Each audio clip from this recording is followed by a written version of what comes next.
माझे आराध्य दैवत श्री महादेव शंभू। नमः पार्वतीपते हर हर महादेव की जय। जयंती मंगला काली भद्रकाली कपालिनी दुर्गा शिवा क्षमाधात्री स्वहा स्वधा नमोस्तुते।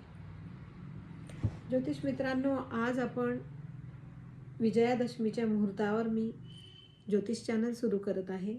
माझ्या अल्पशा ज्ञानाने अल्पमतीने मी ऋषीमुनींनी जे सादर केलेले आहे आपल्यासाठी ते ज्ञान मी थोडक्यात बेसिकपासून सुरू करणार आहे।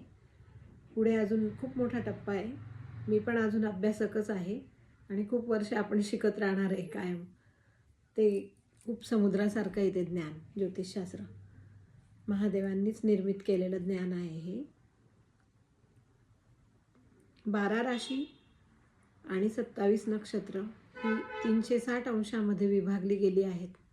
आपल्या ऋषीमुनींनी काल्पनिक अशी नक्षत्रांना नावं दिली आहेत, काल्पनिक आकार बघून आकाशामध्ये।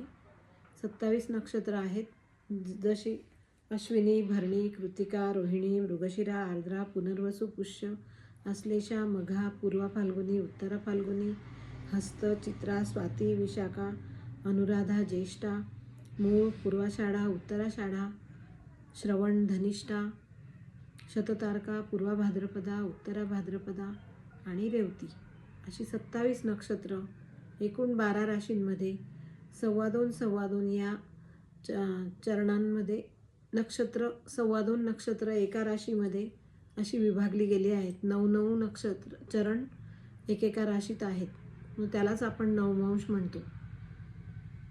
सुरुवातीचा मेष राशीचा नवमांश मेष राशीपासूनच सुरू होतो। मग वृषभ राशीचा नवमांश मकर राशीपासून सुरू होतो पृथ्वी तत्वाच्या, आणि मिथुन राशीचा नवमांश तुळा या वायू तत्वाच्या राशीपासून सुरू होतो। आणि मग कर्क राशीचा नवमांश कर्क राशीपासूनच सुरू होतो, चर राशीपासूनच। मग सिंह राशीचा नवमांश अग्नितत्वाची असल्यामुळे तो पण मेष राशीपासूनच सुरू होतो। असे 9 नक्षत्राचे चरण मिळून एक राशी तयार होते। कन्या राशीचा नवमांश पृथ्वी तत्वाची असल्यामुळे मकर राशीपासून सुरू होतो। तूळ राशीचा नवमांश वायू तत्वाच्याच राशीपासून तूळ राशीपासूनच सुरू होतो। वृश्चिक राशीचा नवमांश कर्क राशीपासून सुरू होतो, जलतत्वाच्या राशीचा। नंतर अग्नितत्वाची धनु राशीचा नवमांश मेषेपासूनच सुरू होतो, मेष ही अग्नितत्वाची रास आहे।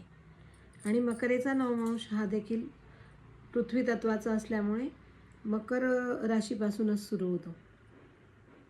तर कुंभ राशीचा नवमांश हा वायुतत्वाची रास असल्यामुळे वायुतत्वापासूनच सुरू होतो। आणि मीन ही रास जलतत्वाची असल्यामुळे जलतत्वाच्या कर्क राशीपासूनच त्याचा पण नवमांश सुरू होतो, कर्कपासून।